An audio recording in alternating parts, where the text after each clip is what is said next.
Senhoras e senhores, boa noite. Começa a Câmara Aberta Sindical, o programa que debate o mundo do trabalho. Nosso programa, como todos sabem, na quarta-feira é ao vivo aqui na TV Aberta São Paulo, NET 9 e também na Vivo TV, canal 186 e também pode ser assistido pela internet. Vou dizer aqui o endereço www.tvaberta.tv.br, repetindo www.tvaberta.tv.br. Nós temos, neste primeiro semestre, trazido aqui as centrais sindicais, porque nós queremos saber o que as centrais estão pensando da conjuntura brasileira, o que elas estão fazendo do ponto de vista da política sindical e também como é que estão articulando e mobilizando as suas categorias. Agora, é ainda mais importante ter a presença de centrais sindicais aqui no Câmara Aberta, tendo em vista o grande ato nacional de protesto com greves e mobilizações que haverá agora dia 11 de julho. Como todos sabem, há uma pauta trabalhista, há uma pauta constante da classe trabalhadora que busca melhores condições de vida, ampliação de direitos e de conquistas. Mas é uma pauta que ela foi basicamente construída na Conclate 2010, que ela reivindica jornada de 40 horas, fim do fator previdenciário, fim das demissões imotivadas, fim das terceirizações, juros mais baixos, que os juros, reforma agrária, fim do leilão das privatizações, 10% do PIB na educação, 10% do PIB na saúde e tem outros itens que integram também a pauta do povo brasileiro, porque engana quem achar que o movimento sindical é um movimento dissociado do povo, da população. A pauta sindical, talvez entre todo o movimento sindical, é a pauta que mais se aproxima da real pauta e da pauta necessária da população brasileira. Bom, recebemos aqui várias centrais e hoje estamos recebendo o Conlutas, CSP Conlutas. Temos aqui a honra de receber no estúdio o Zé Maria de Almeida, o Zé Maria, que é bastante conhecido, até porque já foi candidato à presidência da República pelo PSTU em 3 eleições. Temos também o Antônio Ferreira de Barros, o Macapá, jovem dirigente sindical, presidente do Sindicato dos Metalúrgicos de São José dos Campos, e também outro jovem aqui do nosso lado, o Narciso Soares, que é dirigente do Sindicato dos Metroviários de São Paulo. Zé Maria, o que é CSP Conlutas, se essa sigla é a junção de 2 centrais ou se essa sigla é a junção de 2 movimentos e quais são os fundamentos, assim, digamos, de princípios do Conlutas?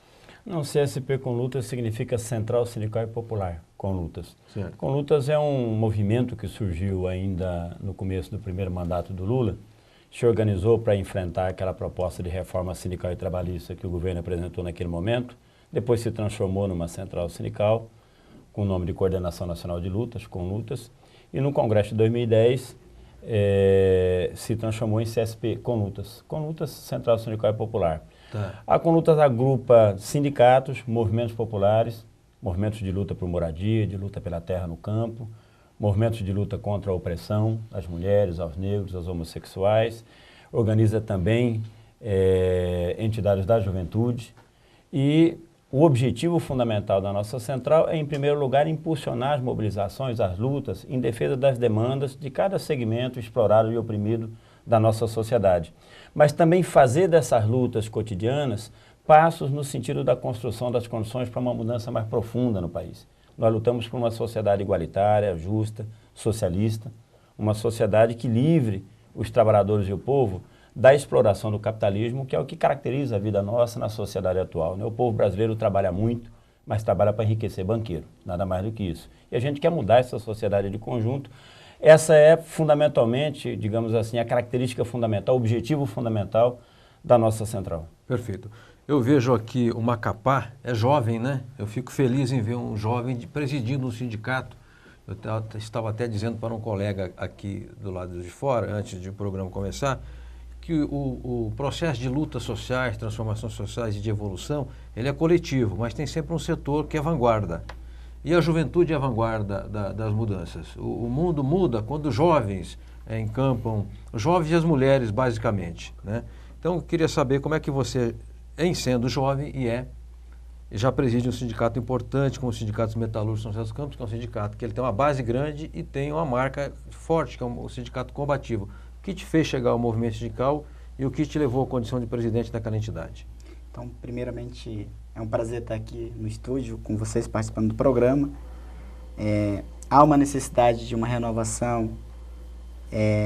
Em São José dos Campos, nós observamos isso na diretoria do nosso sindicato, uma vez que o perfil da juventude, o perfil da classe trabalhadora metalúrgica que existe na nossa região hoje, ele tem mudado no último período.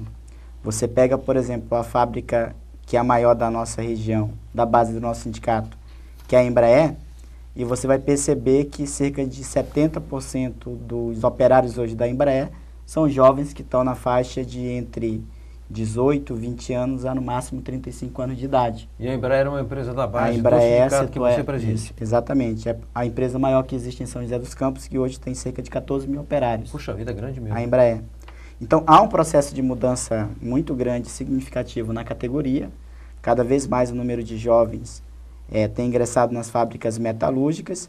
E percebendo essa mudança que nós observamos na categoria, nós fizemos uma opção na última eleição do sindicato de apostar em novas lideranças também, para acompanhar essa mudança que acontece na base dentro das fábricas. Daí saiu a ideia de que um jovem, eu que tenho 32 anos, fiz agora há pouco um ano de presidente do Sindicato dos Metalúrgicos, estou há 4 anos no mandato já como diretor do sindicato, e esse último mandato agora de um ano, como eu falei, e nós estamos tocando o sindicato nosso, né, como você falou, o sindicato mais importante que tem no Vale do Paraíba, 44 mil trabalhadores na base, 5 cidades, 22 mil associados, e é um sindicato que, durante toda a sua trajetória, manteve um perfil de um sindicato classista, um sindicato que organiza os trabalhadores, que faz as greves, que faz as mobilizações, que no último período tem ganhado, inclusive, repercussões até nacional aqui no nosso país.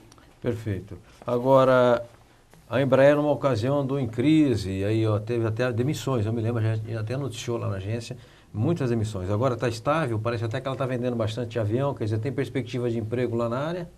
Exatamente. Assim, além da Embraer, tem várias empresas, né? Certo. São José dos Campos comporta montadoras, que no caso a General Motors, está se instalando uma nova agora em Jacareí, que é a Chery. Tá. Existe também a base de autopeças, que ela é bastante representativa, mas o maior setor da categoria metalúrgica é o setor aeronáutico. Tá. Setor aeronáutico que é puxado pela Embraer. Tá. Cerca de 27% da categoria metalúrgica hoje é voltada para esse ramo. A Embraer, ela vive um dos seus melhores momentos no nosso país, em termos de carteira de pedidos, consolidado no último período aí.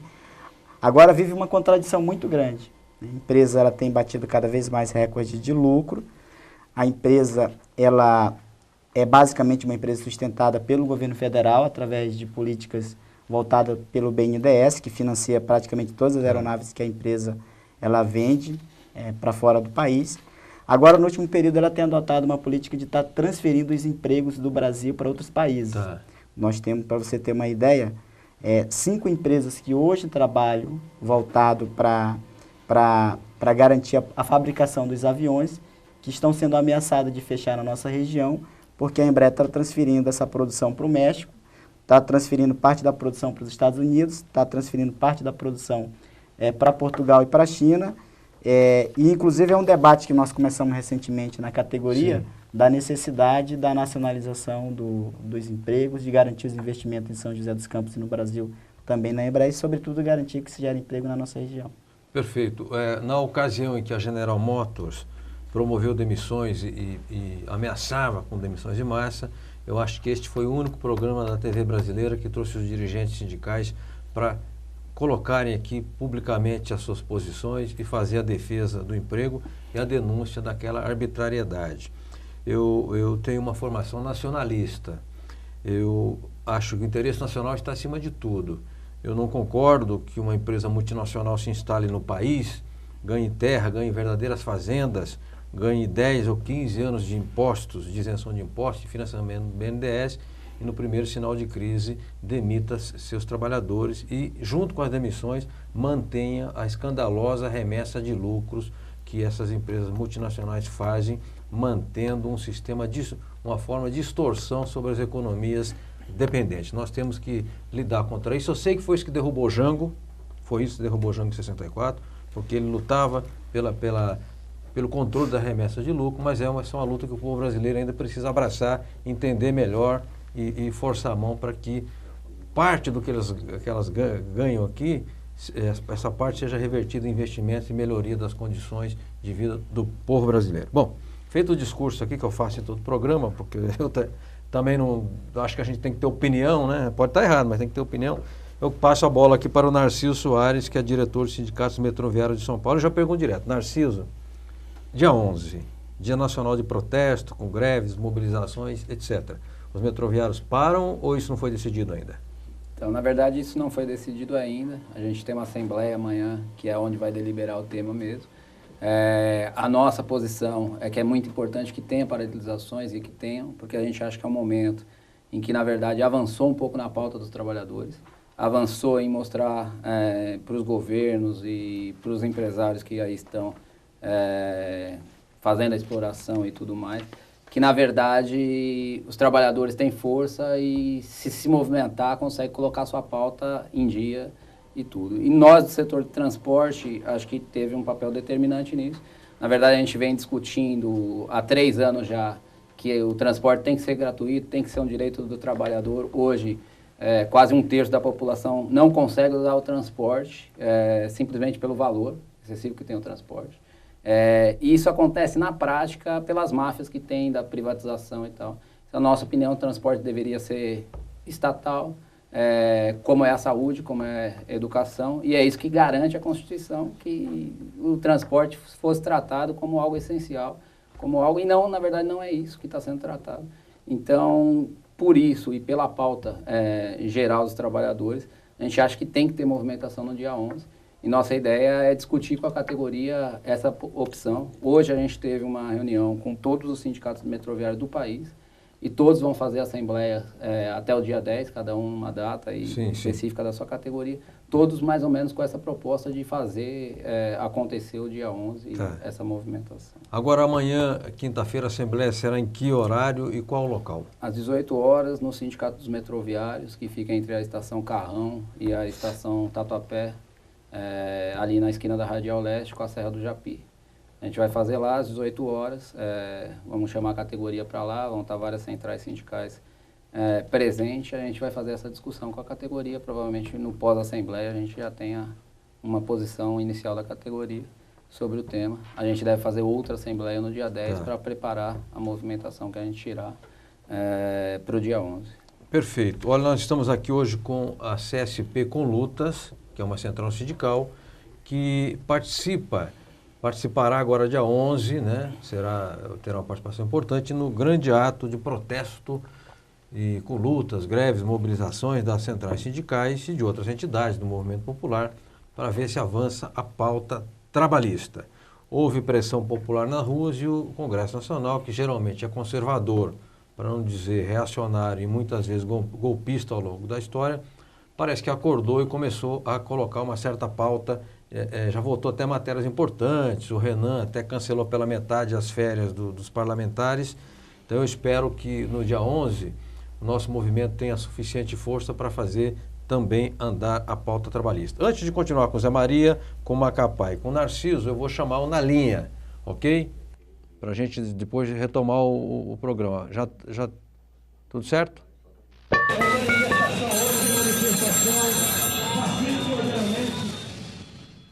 Bem, eu estou na linha com a Rita Casaro, que é minha colega de profissão, jornalista e eficiente jornalista do Sindicato dos Engenheiros do Estado de São Paulo e também trabalha para a CNTU, a Confederação Nacional dos Trabalhadores com Formação Universitária. Rita, primeiro, muito obrigado pela sua participação aqui no nosso programa, pela gentileza de nos atender. Eu queria que você contasse qual foi a reunião que aconteceu hoje no Sindicato dos Engenheiros com jornalistas da imprensa sindical, quais os objetivos desse encontro e o que foi, digamos, combinado entre os colegas que atuam na mídia sindical. Boa noite, Franzin. Boa noite. Prazer falar com você, com os espectadores aí do Câmera Aberta, com os companheiros do Com Lutas também. Bom, hoje nós tivemos uma reunião muito bacana, que foi uma iniciativa da agência sindical, para preparar um trabalho, digamos, conjunto, compartilhado da imprensa sindical e alternativa de cobertura do dia 11 de julho. Então, reunimos representantes da Força, do Conlutas, da CUT, da imprensa alternativa, o pessoal aqui do Sindicato dos Engenheiros, porque a gente está aqui preparando um trabalho bacana também para o dia 11, para ver o que pode ser feito de interessante para dar visibilidade para essa ação importante, que deve ser histórica no dia 11, contar realmente, amplificar essa ação dos trabalhadores na rua, com ênfase na pauta sindical, na pauta dos trabalhadores, que são bandeiras históricas, e ver se furamos aí o bloqueio da mídia comercial, que tende a não cobrir, a não dar cobertura adequada a essa movimentação. Perfeito. Agora, Rita, objetivamente, o que foi tratado? Me parece que o Colibri, que é da Rede Brasil atual, ele disponibilizou um programa de rádio amanhã das 9 ao meio-dia para qualquer dirigente ligar e dizer o que está fazendo na sua base. Ok? Essa é uma providência que me parece que a Daiane me informou. Segunda providência efetiva é que o Barão de Itararé, Centro de Mídia, fará uma coletiva de imprensa dia 10 com as centrais sindicais. É isso? Exatamente. Inclusive, a disponibilidade da rádio lá, Brasil Atual, tem inclusive os telefones para onde o pessoal pode entrar em contato, que você pode até divulgar aí no Câmera Aberta, deixar aí todo mundo sabendo que amanhã dá para entrar ao vivo a partir das 9 horas da manhã. Perfeito. No dia 10, com horário ainda a ser definido, mas em princípio às 19 horas, uma coletiva com as centrais sindicais, para a qual serão chamados os blogueiros, que você sabe que tem um movimento importante da blogosfera atualmente, a imprensa sindical, a imprensa alternativa e, se quiserem participar, a imprensa comercial também, né, que é uma iniciativa importante para falar a respeito do que vai ser o 11 de julho. Perfeito. Rita, eu quero te agradecer, muitíssimo obrigado e parabéns por você ter juntado o povo lá no Sindicato dos Engenheiros, você sempre generosa e parceira. Muito obrigado e mande um abraço ao Murilo, presidente. Pois não, Franzinho, o prazer foi todo meu e parabéns a você pela iniciativa da agência sindical de reunir a imprensa sindical para essa atuação que vai ser muito importante. Boa noite. Obrigado, boa noite. José Maria de Almeida, Zé Maria, coordenador nacional do Conlutas. O Zé Maria, evidentemente, está mergulhado até a medula nos preparativos do dia 11. Com certeza. Zé Maria, na sua experiência, você já é um dirigente que já tem bastante janela, né? O que você está achando? Você acha que os trabalhadores vão aderir a esse protesto? Acho que nós vamos ter um dia muito forte de greves e de protestos em todo o país. Nós estamos vivendo uma situação nova no país, João.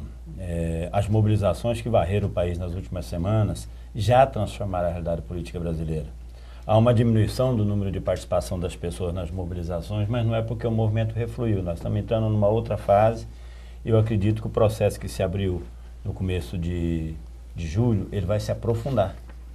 Ele vai no meio de junho, ele vai se aprofundar. E o dia 11 de julho pode ser um momento chave nesse processo, que é justamente a entrada da classe trabalhadora de forma organizada, com seus métodos de luta, com as suas reivindicações, para dar um sentido, dar um norte para esse processo. Qual era a principal limitação desse processo de mobilização? Um processo muito progressivo, as bandeiras expressavam o descontentamento generalizado das pessoas com a situação de vida no nosso país, com os governos, com os políticos de maneira geral, mas faltava uma direção, um sentido de classe para esse processo, que quem pode dar são justamente as organizações da classe trabalhadora, os batalhões pesados, digamos assim, da nossa classe no país.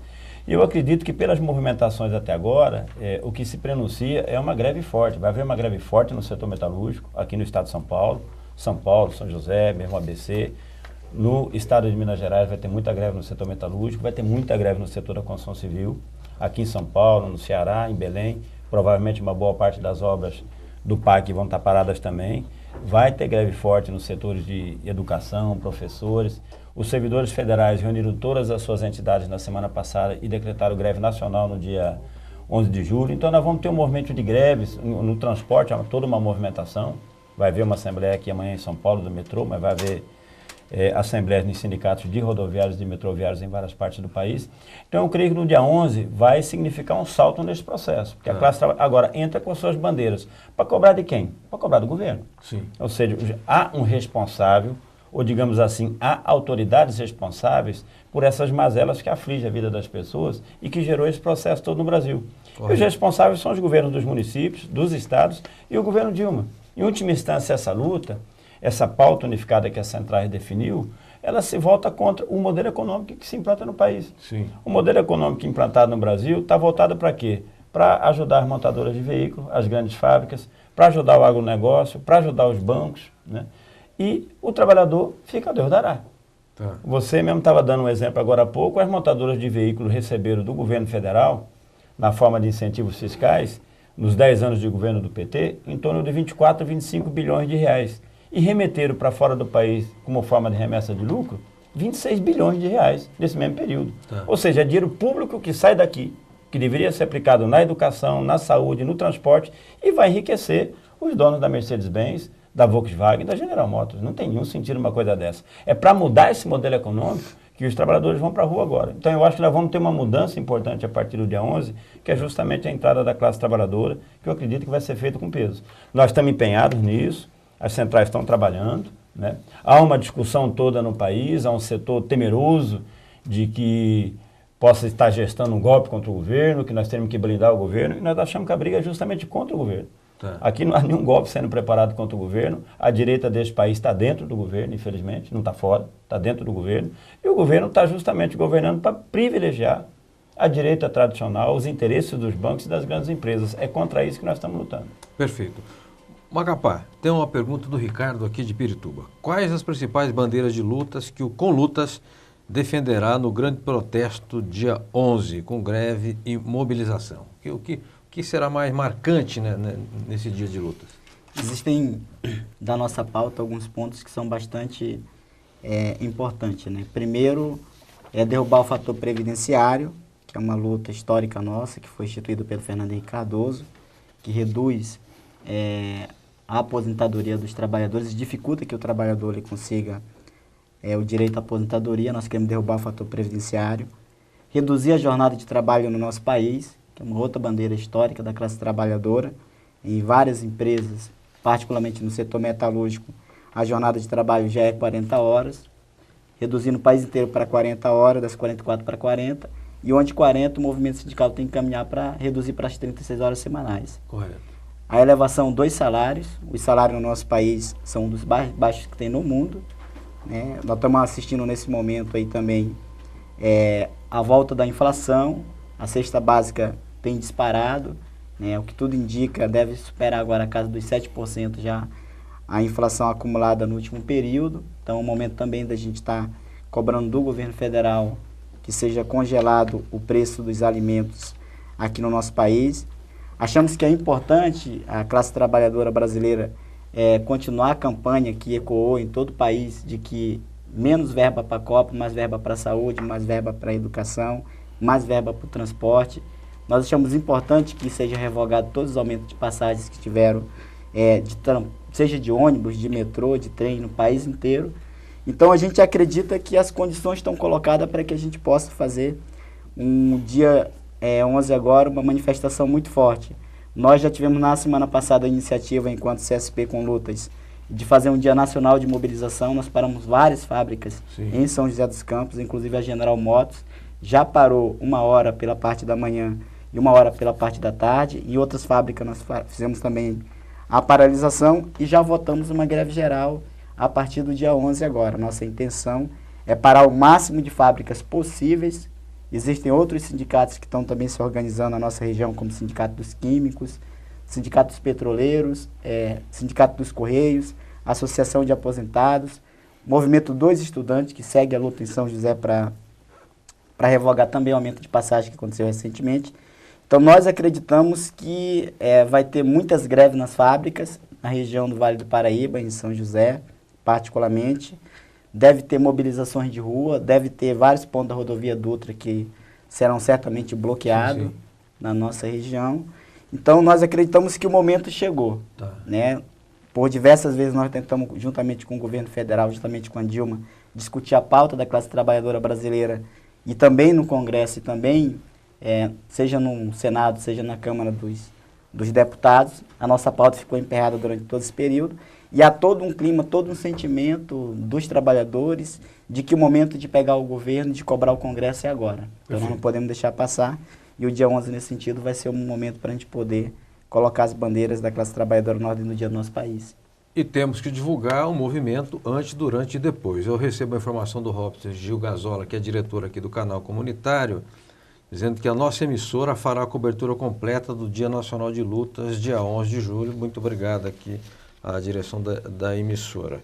Eu queria perguntar agora ao Narciso Soares, diretor do Sindicato dos Metroviários de São Paulo, sobre a questão das tarifas públicas. Eu estava outro dia num debate sindical e até um assessor que tem um perfil muito conservador, até discordo de muita coisa dele, mas ele mostrou um levantamento interessante sobre a inflação brasileira. Naquilo que é mercado, a inflação está relativamente controlada. Naquilo que é preço e tarifa sob gestão do Estado, a curva do preço sobe. Eu queria saber, no caso do metrô, se vocês acompanham, se os trabalhadores têm acesso à planilha de custos da Companhia Metropolitana e se as tarifas praticadas aqui em São Paulo são compatíveis, primeiro, com os custos reais da companhia e se tem relação com o salário dos trabalhadores, ok? Primeiro, sobre o custo e a tarifa hoje cobrada. Na verdade, tanto dos ônibus quanto do metrô, desde 95, se aumentou muito acima da inflação. Vocês têm um levantamento disso? Temos os dados exatos, mas é algo em torno de 100% a mais de aumento em relação à tarifa e à inflação. A inflação é algo em torno de 150% e a tarifa é 250% o quanto aumentou. Isso no setor de transporte rodoviário significou um aumento também na taxa de lucro dos empresários. Tá. Então significou aumentar a tarifa para pagar os empresários. Em relação ao metrô privado, ao metrô estatal, e aí depois da privatização da linha 4, se mudou a regra de como se mudava a tarifa. Na verdade, a tarifa do metrô de São Paulo ela não aumentava anualmente, e a partir do contrato da linha 4, por exigência de contrato, o metrô tem que aumentar anualmente para a linha 4 garantir esse aumento. Inclusive, a gente tem dúvida agora, porque esse contrato é quase que sigiloso, apesar de falarem que os contratos são abertos, que é o contrato da linha 4, como não teve aumento, se mesmo assim o Estado está pagando isso para a linha 4, porque na verdade eles colocaram em contrato a garantia de aumento da linha 4. Fora isso, eu acho que tem uma questão principal que tem a ver com o transporte, porque hoje qual é a lógica do transporte de São Paulo?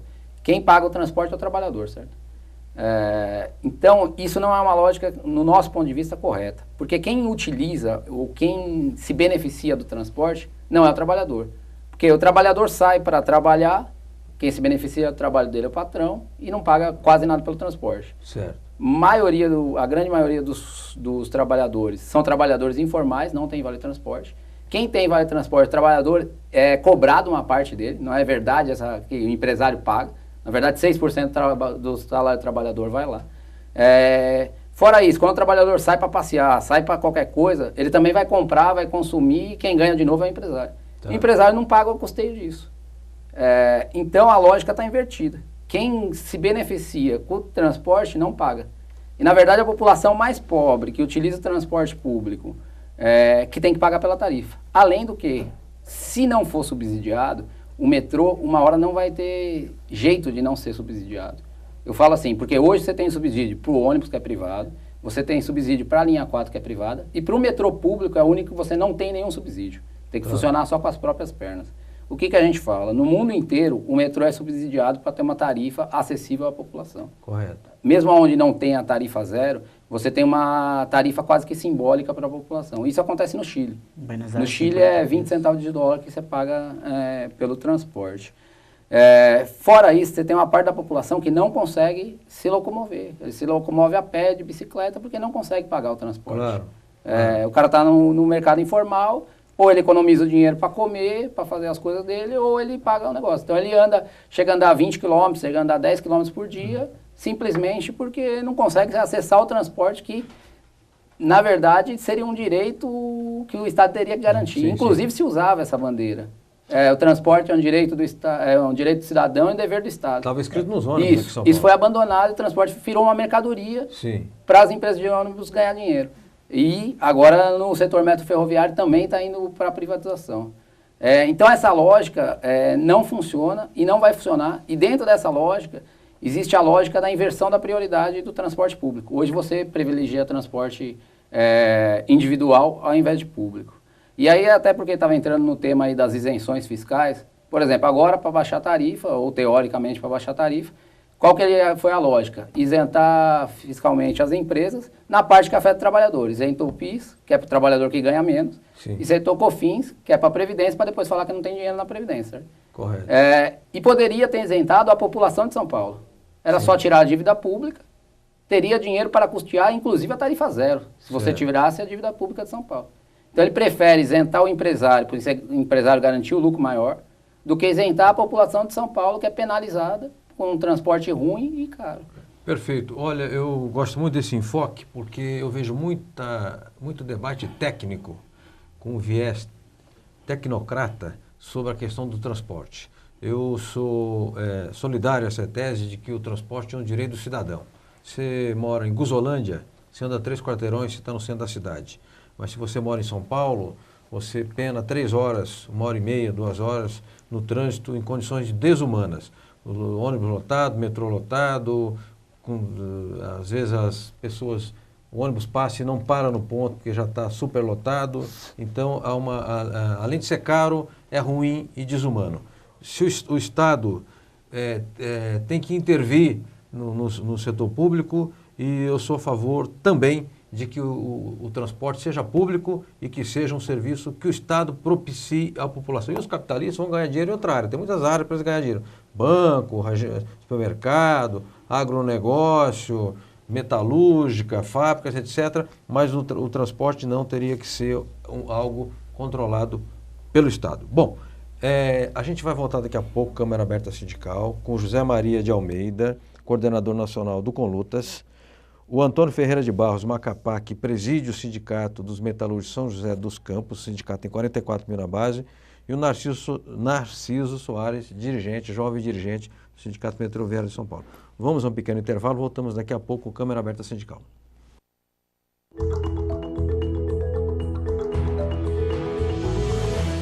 Olá, profissional de beleza. Meu nome é Maria dos Anjos Mesquita Elmércia. Eu sou presidente do Sindibeleza, sindicato que representa você, profissional de beleza, cabeleireiro, manicure, esteticista, depilador e maquilador. A partir do momento que a nossa categoria foi regulamentada, exija o seu registro em carteira, os seus benefícios, a sua garantia e o bem-estar da sua família.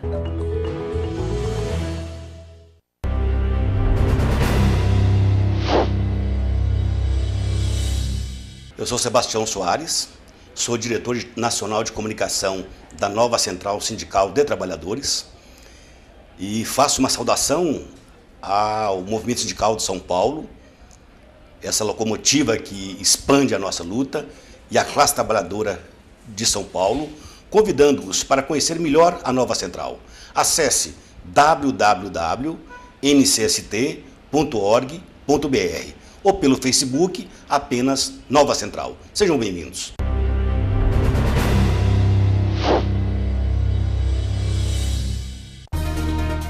A FEComerciários, formada por 68 sindicatos filiados no estado de São Paulo, representando 2,5 milhões de comerciários, apresenta Momento FEComerciários.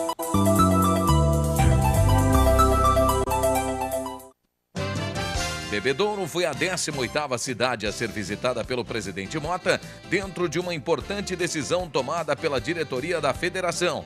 Estar cada vez mais presente nas bases dos seus 68 sindicatos filiados. O presidente do Sincomerciário, Sérgio Rodrigues, recebeu o visitante na sede do sindicato. A agenda local foi preenchida com entrevistas e encontros com a categoria em diversas lojas. Desta vez, a reposição das perdas do Fundo de Garantia incorporou as conversas.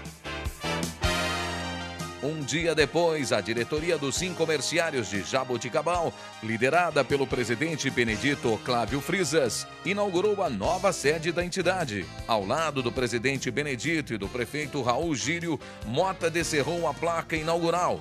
O ato foi prestigiado por destacadas autoridades, como o vice-prefeito Aloísio Tito Rosa, o presidente da Câmara, Wilson Locutor, e o representante patronal Edson Galianoni, entre outros. Na ocasião, Mota disse que a obra traduz a mais correta aplicação do custeio sindical. Os dirigentes sindicais comerciários do estado já estão mobilizando suas bases para a grande manifestação de 11 de julho, quinta-feira.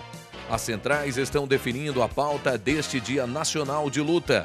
Juntamente com o deputado Paulinho, Mota, que também é tesoureiro da Força, esteve recentemente com Fernando Grela, secretário estadual de Segurança Pública, e Benedito Roberto Meira, comandante da Polícia Militar, para tratar de questões pertinentes à segurança dos manifestantes e da população.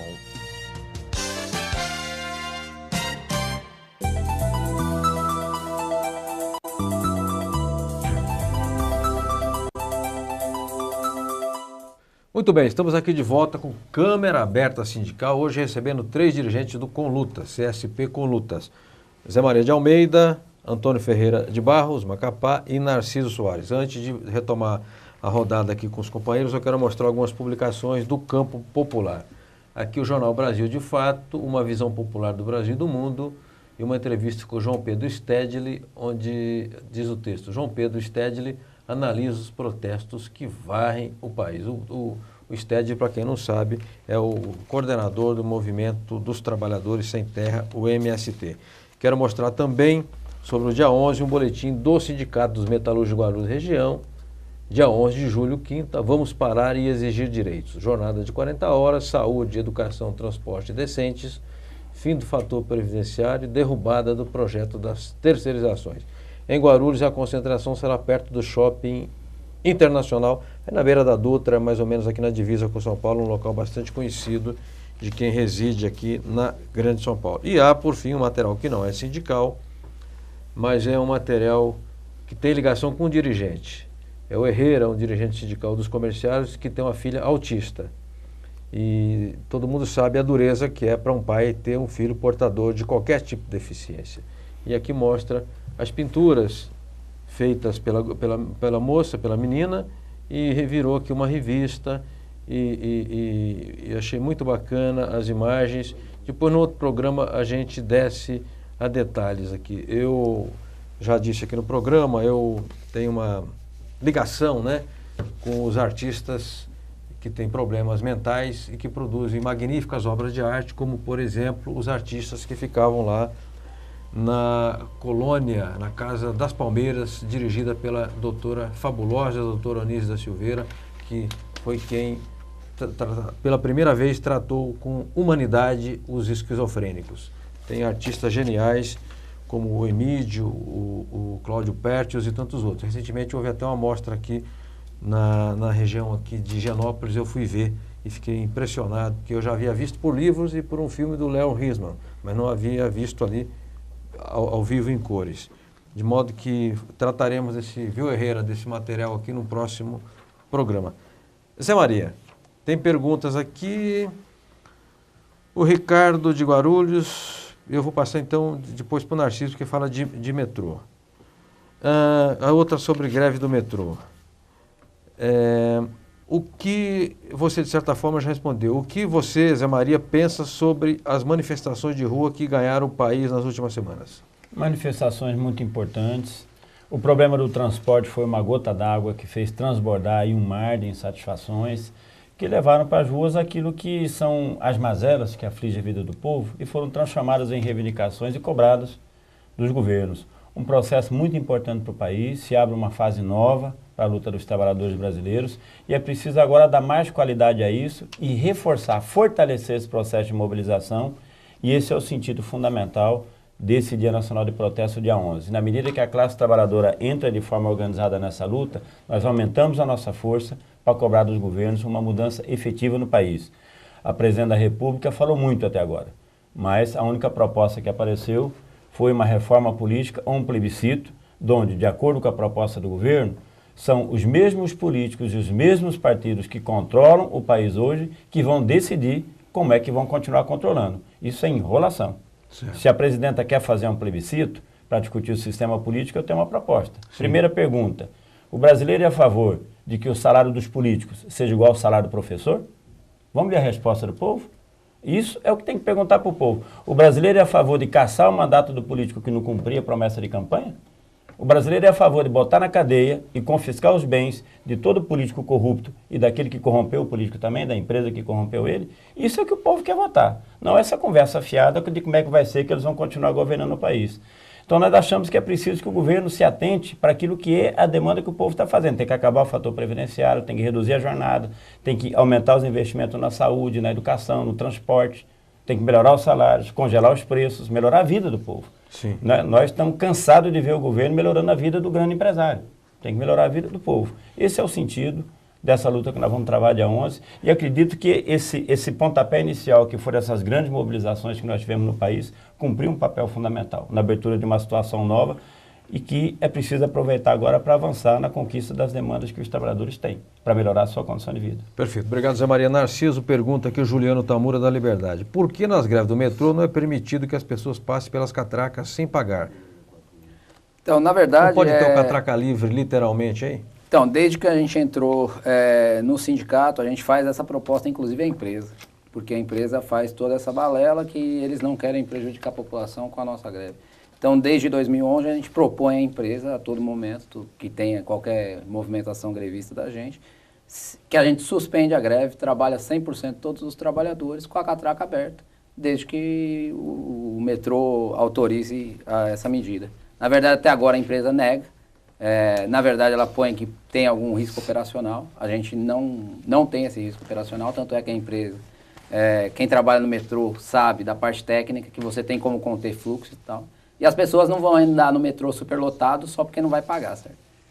Então, poderia ter algum aumento, mas não seria um aumento tão grande no horário de pico. O que daria um aumento um pouquinho maior seria no horário de vale. E você tem como controlar esse acesso das pessoas ao metrô. Então, na verdade, ele não faz porque ele não quer ter o prejuízo financeiro e não quer abrir a discussão da tarifa zero, das pessoas andarem de graça. Então, provavelmente, se a gente tivesse dia de paralisação no dia 11, a gente voltar à greve, a gente vai manter o desafio ao governo de abrir as catracas. Se realmente ele tem a intenção de que a cidade não pare, mas tem que ter algum tipo de pressão em cima do governo. Não pode ser simplesmente a gente trabalhar 100%, que é o que eles propõem, com a tarifa, cobrando a tarifa, porque daí não tem nenhum tipo de pressão real em cima deles. Então a gente topa atrapalhar com a tarifa, sem cobrar tarifa do usuário, desde que ele aceite essa proposta nossa. Se os metroviários fizerem isso sem um acerto com a empresa vai cobrar dos metroviários, do sindicato, o custo da tarifa.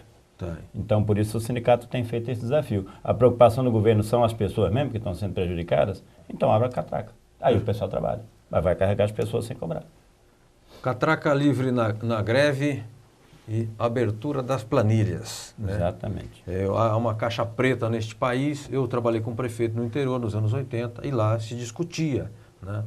Quando as duas empresas que exploravam o transporte público vinham na época do reajuste, chamava a Associação de Usuários, inclusive do transporte, e tudo era debatido com os economistas da prefeitura. Evidentemente que o regime é capitalista, as empresas visam o lucro, então nós não queremos que elas fechem, né? Agora, é preciso que tenha parâmetros e que não seja um preço extorsivo que faça, inclusive, pessoas caminharem pelas periferias, quilômetros e quilômetros, porque não tem R$3 para pagar o transporte público, porque no meu caso, R$3 não fazem diferença na minha vida, mas eu sou 2% da população brasileira. Para o grosso da população, R$3 faz muita diferença. Às vezes, se ela andar de transporte, ela não come, e se ela comer, ela tem que caminhar a pé. O Adalto do Jabaquara pergunta, tem uma reportagem daqui a pouquinho, rapidamente, Macapá.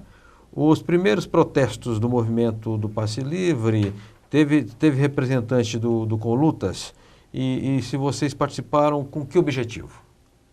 Então, desde o primeiro momento, a CSP com Lutas, ela teve presente nessas lutas. Inclusive, vale destacar aqui um papel muito ofensivo da nossa juventude, que se organiza hoje na ANEL, que é a Assembleia Nacional dos Estudantes Livres, que não só aqui em São Paulo, mas que teve, inclusive, à frente do primeiro aumento de passagem de ônibus que foi revogado no país, que foi quando teve aumento da passagem no Rio Grande do Sul. Então, a gente participou e tem participado, tem ajudado a construir no país inteiro esse processo de mobilização que está tendo, particularmente esse levante da juventude brasileira, né, que volta às ruas depois de muito tempo, né, particularmente depois do Fora Collor, mais de 20 anos, a gente não presenciava um momento como esse. E as nossas participações nessa mobilização toda que está tendo no país tem com o objetivo de fortalecer o movimento social, porque nós acreditamos que vai ser de fato o povo na rua, como tem acontecido no último período, que vai fazer as mudanças que nós precisamos fazer com que aconteça efetivamente. Só caiu a PEC 37, que é a PEC da sem-vergonhice e da corrupção, porque teve o povo na rua. Em grande parte das capitais e várias cidades do país, as passagens de ônibus foram revogadas porque o povo esteve na rua. Nós tivemos recentemente aí uma medida votada pelo Congresso que transforma em crime hediondo a corrupção, porque o povo estava na rua. Em estados como Rio Grande do Sul, em Porto Alegre, Rio Grande do Sul e também Goiás, se conquistou o passe livre para a juventude. E nós buscamos fazer esse movimento, né, juntamente, não só com essa pauta voltada para o transporte, mas cobrando também os recursos daí para a educação, para a saúde. O governo está destinando cerca de 30 bilhões a Dilma para esse grande evento que vai acontecer no próximo período aqui no nosso país. É o dobro do que foi gasto para sediar e realizar a Copa na África do Sul, enquanto o povo está morrendo na fila dos hospitais, falta médico, falta remédio para o povo brasileiro, enquanto nós estamos vendo os professores que em grande parte do país ainda não recebe o piso mínimo nacional que foi estabelecido há algum certo período aí. Então nós achamos que o caminho para a mudança do nosso país, para construir um Brasil diferente, para mudar a política econômica que hoje favorece a General Motors, favorece a Embraer, favorece os banqueiros, privilegia a Eike Batista, é o povo na rua. Então nós queremos mudar a sociedade e achamos que, de fato, as mudanças vão se dar através desse processo de mobilização que teve o dia 11 e certamente vai continuar para mudar o Brasil ainda mais. Perfeito. Nós temos uma reportagem, mas antes da reportagem eu quero dar um pitaco. Eu não estou contente com a política brasileira, como a imensa maioria dos brasileiros, a imensa maioria não está. Agora, também eu não endosso a posição direitista contra os partidos e contra a prática política. Na Constituinte de 45, o Partido Comunista Brasileiro fez 14 ou 15 parlamentares, o PCB.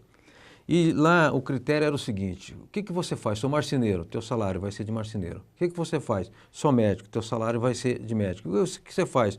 Sou professor, teu salário vai ser de professor e mais uma ajuda de custo. Porque política não é profissão. Essa profissionalização da política prostitui a prática política. Eu não me conformo que vereador tenha salário, eu acho que tem que ter ajuda de custo. Se ele é empresário, ele pode tocar a empresa dele e ser vereador. Se ele é advogado, ele pode tocar o escritório de advocacia dele e ser vereador. E se ele é professor, ele pode dar aula e ser vereador. Não tem nenhuma incompatibilidade, diferentemente de um cargo executivo que exige, né, dedicação plena. Então, eu creio que um dos itens da reforma política tem que ser a moralização dos ganhos. Não é isso que quebra o Brasil, evidentemente, seria uma crítica udenista, moralista falar isso, mas evidentemente que isso tem um efeito simbólico, né, para a prática política. E outra coisa é o financiamento público. A pessoa jurídica não pode financiar partido político e financiar candidato, porque a democracia não é a democracia da pessoa jurídica, a democracia é do cidadão, é do indivíduo, não é a pessoa, a General Motors que vai lá e vota. Quem vota é o cidadão. Até o dono da General Motors pode votar, mas ele o faz na condição de cidadão. Então, se ele quiser financiar, financia do bolso dele e não como as empresas, as pessoas jurídicas. Eu considero que isso tem que ser varrido na reforma política. E antes de chamar a reportagem, quero aqui dizer que eu votei na Dilma, apoiei a Dilma e acho que entre todos que aparecem, Marina, Joaquim, Aécio, são mais à direita do que ela. Tá? Mas dizer o seguinte: Dilma, é uma grande oportunidade de fazer uma reforma política que vá ao encontro do interesse nacional. Agora, não vai ser o Michel Temer que vai fazer e nem o Renan Calheiros. Tem que ser o povo mobilizado. Se apoie na população, Pense na sua história, no seu passado. Você foi guerrilheiro lá atrás, não estou discutindo se a guerrilha estava certa ou estava errada, mas você tem um compromisso com o campo da esquerda. Se apoie naquilo que é histórico, porque aí seu governo avança, senão você será cada vez mais prisioneira do sistema e aí já era. Enéas, podemos chamar a reportagem? Vamos à matéria, depois eu comento.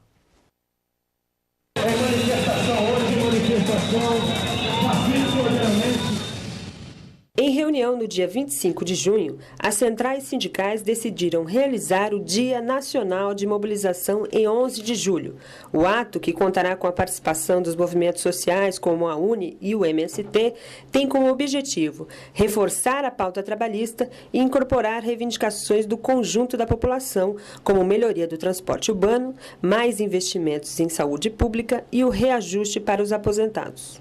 Nós trabalhamos só o que é consensual entre nós, no sentido de trazer esse momento de mobilizações para colocar a pauta dos trabalhadores em dia e fazer isso andar na relação com o governo e com o Congresso Nacional. Nós, como protagonistas que somos aí, e estando nas ruas todo esse tempo, temos que colocar a nossa pauta e organizar as manifestações dos trabalhadores. As centrais já vêm apontando esse novo caminho, que há necessidade de mudar a política econômica do governo, botar mais prioridade no desenvolvimento nacional. Agora nós vamos analisar para ver de que forma nós podemos contribuir para o atendimento das reivindicações do nosso conclave. Nós não podemos ficar à margem de uma situação onde as questões postas são as mesmas que nós escrevemos há muito tempo. É necessário que a classe trabalhadora saia às ruas de forma organizada, com seus métodos de luta, com as suas reivindicações, para fortalecer esse processo de mobilização e para cobrar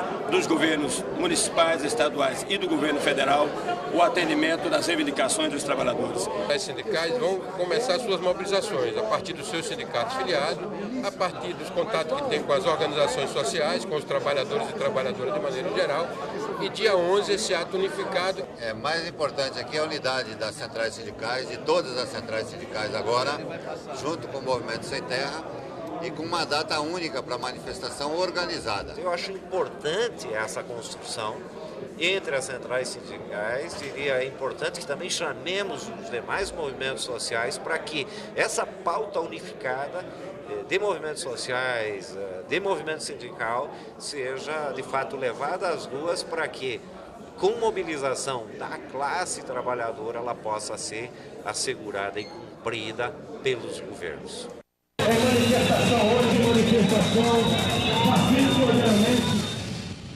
Bom, rapidamente a gente retorna aqui com Câmara Aberta Sindical. Quero avisar que nós começamos a correr contra o segundo. Zé Maria, o Jaime do Bonfilioli pergunta: alguma central sindical tem o controle dos sindicatos de motoristas de caminhões que estão promovendo manifestações, impedindo o tráfego nas estradas e prometendo que vão parar o país? Ou é um movimento que não passa pelos sindicatos?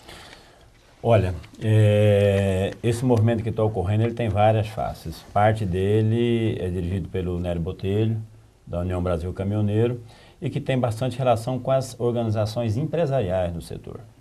Parte das reivindicações que eles fazem é até progressiva, diminuir o pedágio, o diesel, parte não, ou seja, que o motorista não tenha limite de horas de trabalho para dirigir na estrada é uma indecência, porque isso gera não só um prejuízo ao motorista, mas gera acidentes, causa morte de pessoas que não tem nada a ver com isso.